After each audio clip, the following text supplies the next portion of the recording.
long have you known that that was going to be that you were going to retire?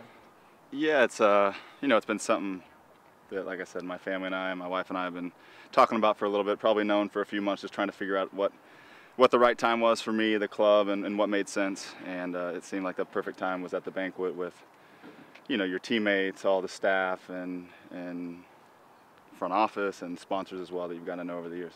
Some people would say, but you could still play, Jack. Why quit? Yeah, I think, you know, obviously a lot of people have said that. You know, I think for me at my age, sometimes it becomes more about being able to leave when you're still able to contribute on the field. Instead of them trying to push you out the door, you kind of do it on your own terms, and I think for me, the timing made sense. Why? Was there something that happened during this season, or was this something that you saw coming before? No, I mean, at the end of the day, our contract's up at this end of this year. Nothing in particular that stood out. I think once you get into your 30s, especially your mid-30s, you start to think about what's next. And for me, that's got to start at some point, and I'm excited about the next chapter and what that might be. What might that be? Yeah, I think for me, it's about kind of focusing on the next couple months. You know, first of all, to get in the playoffs. So, although that's in the back of my mind, you've got to make sure you set yourself up for that. We'll wait till the season's over to fully dive into that. Could we be talking to Coach Jack Jewsbury sometime? Yeah, I'm not sure. You know, I went to business school at SLU, so the business side of soccer and clubs kind of interest me a little more than the coaching side, but you never know. What's this town meant to you and your family? You guys have been here almost 6 years now. Yeah, it's, you know, I kind of said in the speech at the banquet that when we first got here, you know, we knew nothing of Portland, had never visited the city or anything. And the way the city, the club, you know, teammates and stuff that have embraced me and my family has been, made this place truly special. And it's a place that, you know, definitely feels like home for us. Our kids, you know, we had one kid that was born here and the other, you know, raised here, and it's a special place, and whether we're here in the future or not, it always holds a special place in our heart. How has the response landed on you? How do you made the announcement Sunday, and yeah, it's been a bit overwhelming. I've gotten a lot of texts and phone calls, and social media. I haven't been able to really look at them all, but in the last 24 hours, it's been absolutely amazing how much people have, you know, what they've said and the kind things. Have you talked to maybe Merritt about possibly a job in the future with this organization?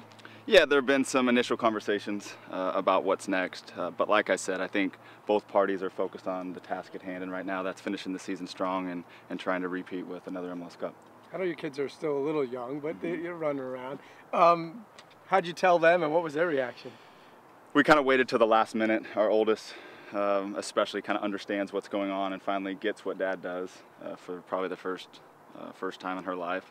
And so it was big news, you know, at school. A lot of the kids talk about soccer and whatnot. So we actually didn't break it to them until Sunday morning before the banquet, because we knew maybe going to school that she would hear things and didn't want it to come from someone else other than ourselves. So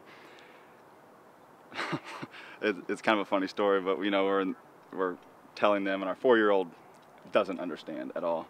And so I tell him, and just kind of puts it all in perspective. She's just like, "Daddy, I gotta go to the bathroom." the first thing out of her mouth, and so it just kind of gave us a little laugh and makes you realize that for them, maybe it's not as big of a thing as it is for you. What was it like up there on Steveston? I mean, he's in tears. Yeah. Just talk about what that was like. Yeah, I mean, honestly, the build up to the night for me, I knew what was going to happen.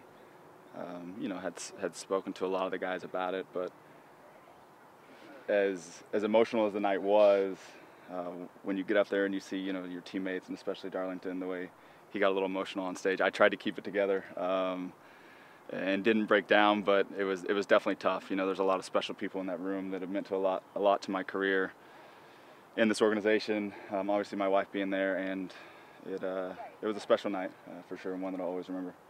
Is it a satisfying career for you, Jack? I realize you'll have more perspective in the next several months, in the next several years, but yeah. as the decision, as that tide turned in your head and you made that decision, is part of it based on a feeling of satisfaction? Yeah, I think so. I mean, when you look, you know, back on my career, I wasn't some highly sought after player coming out of college. Worked my way up through the league, and you know, to be able to have a 14-year professional career for me is satisfying. And I think last year especially, you know, I'd won an Open Cup in Kansas City and had made a final, but had never brought back that trophy. And so for me, to be able to do that, especially in this city, was extra special. And I think it probably made me a little bit more at ease about stepping away from the game at the end of this year. I'm going to ask you, any chance you change your mind? No, I mean, I say that now, of course. But no, this is something that I've thought about for a long time. And for me, my family, and everyone involved, I think it makes sense. When you see someone like Landon, though, come back, I mean, is there anything in the back of your mind saying, that could be me? No, not in my, when I think back on my career, I feel good about everything that I've done and the way I've gone about it. And for me, I don't think coming back would really make sense. Once I take that next step, I want to fully dive into that and put everything I have into that position, whatever that may be. So no, I don't think so, but you never know. So when you saw Landon score on Sunday, Yeah. I don't actually saw it, but there's a flash through your mind of your wife saying, "Hey." Yeah, I mean, we kind of laughed about it because obviously that's been in the headlines and Yeah. a lot of people are talking about it, including yourselves. But yeah, I mean, you look at it and you're happy for him. When you come back as a player, that's probably, I mean, not probably, it's definitely not an easy decision for him. So to be able to come out and still contribute, like I said, means a lot for him, and happy for him. What's it like practicing now, knowing that every day you practice is one day closer to not practicing? Yeah, I don't know if today, it still doesn't sink in. It was a bit surreal saying it on Sunday. It was the same when I told Gavin and Caleb and them whenever we met to talk about it for the first time. It's one thing to talk to your family and your friends about it, but to actually hear it come out of your mouth and knowing it is actually kind of sealing the deal, it's different, and I felt the same way Sunday. But I don't think until probably that last week, when you're sitting in the hot tub before the last training or something like that, that it'll actually sink in. But hopefully that's not till December 9th. Is there any truth to the rumor that it was these media sessions that drove you to this session? Yeah, that definitely had quite a bit to do to it. I told Jamie and Matt that this better be the last one. No, but no, I appreciate you guys and everything you've done throughout my career, but hopefully we don't have to do too many more of these. Well, you're going to be requested a few times. I'm just kidding. All right, thanks guys, appreciate it. Thank you. Thanks.